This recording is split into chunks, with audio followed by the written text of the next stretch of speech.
I still remember the moment that changed everything. It wasn't loud or dramatic. It was quiet, almost invisible. A simple choice I never expected would circle back years later. It started on a rainy Thursday evening when I stopped at a small cafe after work. I was exhausted, drenched, and honestly just done with the day. That's when I saw him, a teenage boy sitting outside in a soaked hoodie, shivering, staring at a half-eaten sandwich like it was the only thing he owned. When our eyes met, he quickly looked away, embarrassed. I don't know what made me walk over. Maybe it was the rain hiding his tears. Maybe it was the way he clutched his backpack like it was a lifeline. "You okay, man?" I asked gently. His voice cracked as he said, "Yeah, just hungry. And tired." That was it. No dramatic backstory. No long explanation. Just honesty that sounded heavier than his age. I bought him a hot meal and sat with him inside. He told me his name was Liam, and he'd been kicked out of his house after a fight with his stepdad. No drugs, no crime. Just a kid with nowhere to go and no one willing to understand him. "I just need to finish school," he whispered. "I'm not trying to cause trouble." I believed him. I didn't have much to offer, but I made a few calls. A local youth shelter had one open bed.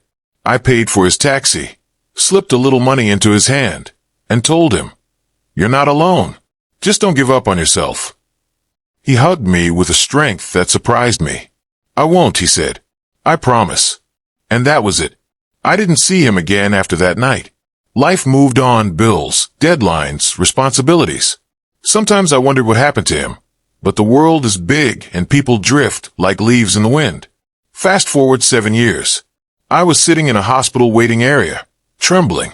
My father had collapsed at home, and the doctors were rushing him into emergency care.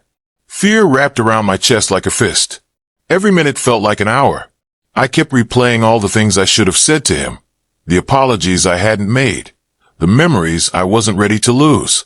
When a doctor finally walked toward me, I braced myself for the worst. But instead of a stern, unreadable expression, he gave me a soft, reassuring smile. "Your father is stable now. We managed to treat him in time." Relief crashed over me so hard that tears spilled out before I could stop them.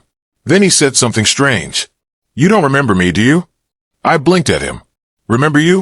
I'm sorry, You helped me once," he said, his eyes gentle. "A rainy night. A cafe.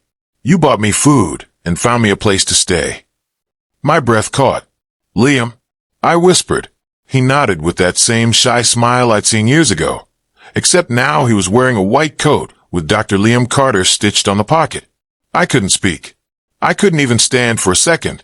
All I managed to ask was, How did you end up here?" He laughed softly. Someone believed in me when I didn't believe in myself. That shelter helped me finish school. I got scholarships, worked hard, and I never forgot you. Before I could thank him, he shook his head. "No, today I thank you. If you hadn't helped me that night, I wouldn't be in this room, and your father might not have survived." His words didn't feel real. They felt like something out of a movie. Like the universe had quietly tied a thread between us the night I chose kindness over convenience. For the next few days, Liam personally checked on my father even when he wasn't assigned. He updated me, comforted my family, and made sure we felt safe. Every time I watched him speak with calm confidence, I realized how far one small act can ripple, how compassion can travel across time and return when least expected. On the day my father was discharged, Liam stopped me at the door. "I meant what I said," he told me. "That night changed my life, and your kindness shaped who I became." I swallowed the lump in my throat. "You earned everything yourself," I said. "I just handed you a moment of hope. You built the rest." He smiled, but this time there was emotion behind it. "Then let me hand some hope back." As I walked my father out of the hospital, watching him steady and alive, I realized something I'll never forget. Kindness doesn't disappear. It circles. It grows. It returns, often when we need it the most.